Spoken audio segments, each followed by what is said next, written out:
November 2025 ధనుసు రాశి మాస ఫలాలు ఏ విధంగా ఉండబోతున్నాయో చూద్దామండి. మేజర్గా మార్పు ఏంటంటే రాష్ట్రాధిపతి గురుగ్రహం కర్కాటకంలో ఉన్నారు. నవంబర్ 11 వరకు కూడా ఫార్వర్డ్ మోషన్లో ముందుకు వెళ్తూ నవంబర్ 12 నుండి వక్రీకరించబోతున్నారు. ధనుసు రాశి వారికి అర్ధాష్టమ శని ఏప్రిల్ 1, 2025 నుంచి జరుగుతుందండి.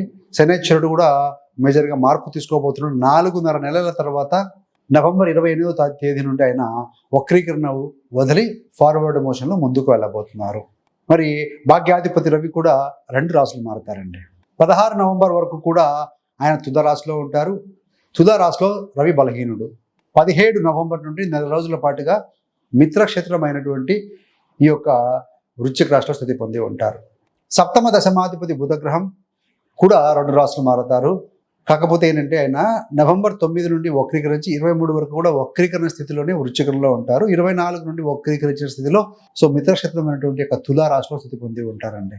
మరి 6, 11వ స్థానాధిపతి ఈ యొక్క శుక్రుడు నవంబర్ 1వ తారీఖున కన్య రాశిలో ఉండి 2వ తేదీ నుండి 30వ తేదీ వరకు కూడా తన స్వక్షేత్ర మూల త్రికోణ రాశి అయినటువంటి ఈ యొక్క తులా రాశిలో స్థితి పొందబోతున్నారు. రాహువు విషయానికి వచ్చే వరకు 3వ స్థానంలో కుంభంలో ఉన్నారు. కేతువు 9వ స్థానంలో స్థితి పొంది ఉన్నారండి. ఇది మొత్తంగా గ్రహస్థితి. మరి ఫలితాల్లోకి వెళ్తే ఏ విధంగా ఉండబోతున్నాయో చూద్దామండి. ముఖ్యంగా ఏంటంటే ఈ యొక్క ధనుసు రాశి వారికి కర్కాటక రాశిలో గురుడు ఉచ్చ స్థితిలో ఉండటం వల్ల అడ్డంకుల నివారణ అనేది తొలగిపోతుంది అని చెప్పాలి. ముఖ్యంగా ఏంటంటే 8th హౌస్లో ఉండటం వల్ల ఆత్మచింతన, ఈ యొక్క మెంటల్ వరీస్, కొంచెం అలాంటి సమస్యలకు పరిష్కారం లభిస్తుంది అని చెప్పాలి. ప్రభుత్వ సంబంధమైన సమస్యలు, సస్పెన్షన్స్, ఏదైనా గవర్నమెంట్ విభాగాల్లో నిలిచిపోయిన పనులు ఏవైతే ఉంటాయో వాటికి పరిష్కారం లభించే విధంగా మీకు అవకాశాలు ముందుకు వస్తాయి అని చెప్పవచ్చు. అదేవిధంగా పెద్దల ఆస్తి, అంటే పూర్వీకుల ఆస్తి, తాతయ్యలది, పెద్దలది, ఇట్లాంటి వాళ్ళ ఆస్తి, ఏదైనా ఊర్లో ఉండే పొలాలు, ప్రాపర్టీస్ ఇలాంటి వాటిని సరి చేసుకునేడానికి అవకాశం దొరుకుతుంది.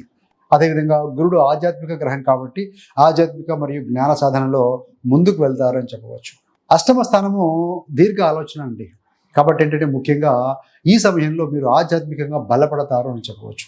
ధ్యానం చేసుకోవటము, ఏదైనా పఠనం చేసుకోవటము, ఆధ్యాత్మిక యాత్రలో ఉన్న వారి యొక్క సహవాసం దొరకటము, గురువుల పరిచయం, ఇలాంటి వారన్నిటి కూడా మీకు అవకాశాలు మెండుగా ఉంటాయి.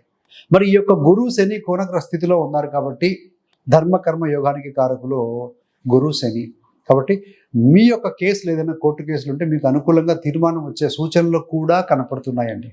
ఆర్థిక స్థితి చూస్తే గురుడు అష్టమ స్థానంలో ఉండి తన సప్తమ దృష్టిచేత మీ యొక్క ధనస్థానాన్ని ప్రభావితం చేస్తూ ఉన్నారు. అష్టమ స్థానం అంటే షడన్ థింగ్స్ ఏదైనా కూడా. కాబట్టి